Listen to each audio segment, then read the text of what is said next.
Clearly, we have a huge inflation problem, and we've had this inflation problem for over a decade. It's just that it hasn't manifested itself in a way that was problematic to the Fed or to investors, because the inflation was resulting in asset prices going up rather than consumer prices. I mean, consumer prices went up, but not by an amount that caused an alarm, especially since the government was able to disguise the true degree to which prices were rising with the CPI, which doesn't really do a good job, I think, by design, of accurately reflecting what's happening in prices. It substantially understates the degree to which prices are going up.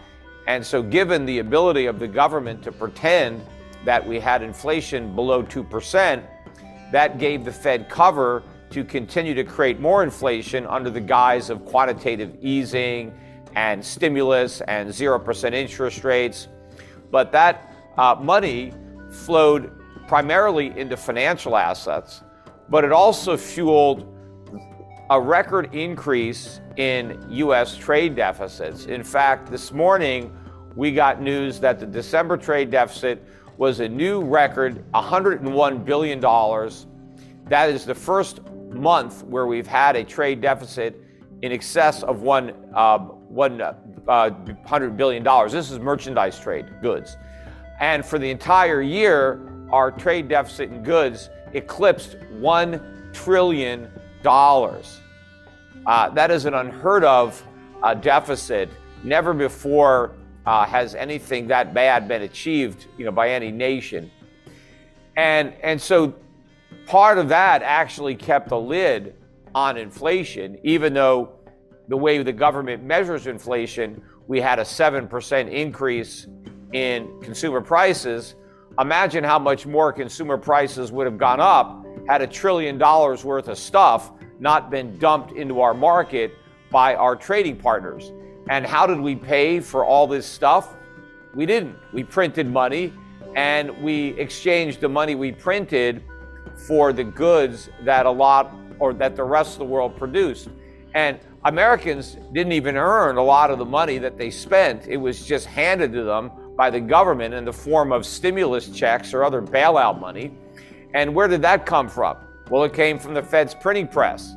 We did the worst possible combination of monetary and fiscal policy in 2000.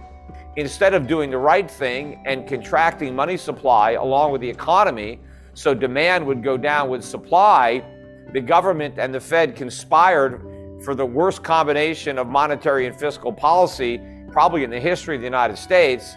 As millions of Americans were leaving work, the government mailed everybody checks to replace their paychecks.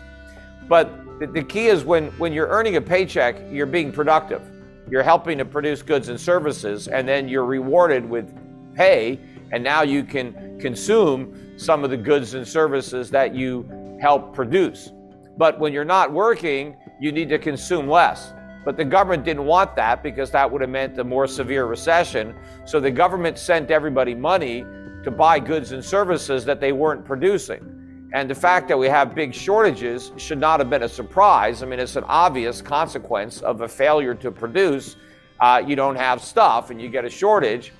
But we had all this extra demand thanks to the government and the Federal Reserve. And we haven't even really begun to feel all the consequences of that inflation.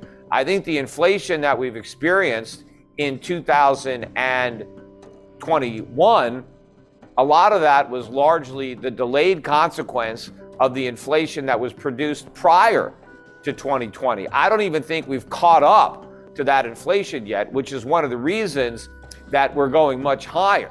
Not only wasn't inflation transitory, but it's going to be far higher than it was during that supposed transitory period. And of course, I was one of the few people, in fact, at the Money Show in earlier presentations, when the Federal Reserve was claiming that the inflation we were experiencing would be transitory. At the time, I said the Fed was lying about that. I said that inflation was as transitory as the subprime market was contained. That's exactly the lie that the Fed told us in 2007 when the mortgage market blew up, the subprime market. The Fed told us not to worry, that there wasn't going to be a problem, that the damage was contained to this small segment of the mortgage market. It wouldn't affect the overall housing market. It wouldn't affect the economy. And of course, we ended up with the 2008 financial crisis. I think in many respects, people at the Fed might not have even believed those lies, but they told them anyway because they wanted to placate the markets. They didn't want the markets to be afraid of what was going to happen. And I think that was pretty much what they were doing again this time. They didn't want to level with the markets and deliver the bad news about how bad inflation was going to be. So they just pretended it was transitory. Now, maybe they also hope that the problem will go away. In fact, they're still hoping it's going to go away, because if you look at what Powell is talking about doing in order to fight this inflation that it now admits wasn't transitory, is too little too late. What is the Fed proposing? Well, in March, they may raise interest rates from 0, where they remain, to 0.25%. And then maybe by the end of this year, they will have raised interest rates up to 1% at the end of this year. And then maybe at the end of next year, they will raise interest rates to 2%. Now, how are you going to do something about an inflation problem by throwing gasoline on it? Because a 1% interest rate, even if we get there at the end of the year, is still a stimulative rate of interest. In fact, 1% is the rate that Alan Greenspan slashed interest rates to in 2002 when he wanted to stimulate the economy. That was considered a very stimulative monetary policy, yet somehow now it's an aggressive tightening that's going to take care of the worst inflation in 40 years. And the reality is, it's not the worst inflation in 40 years, it's the worst inflation ever. Because 40 years ago, when we were measuring inflation, we were using a very different CPI than the one we're using now. So you can't really compare the CPI today to the CPI 40 years ago, when they're completely different. So if you measured what happened to prices last year with what happened 40 years ago using the same CPI that was being used then, in 2021, we had an increase in consumer prices of about 15%. And that would make it higher than any year of the 1970s. In fact, it would be higher than 1980, which until last year was the high watermark for the CPI at 13.5%. Help by spreading this message. Share with your friends, leave a like and subscribe if you haven't done so already. Turn on notifications to stay updated.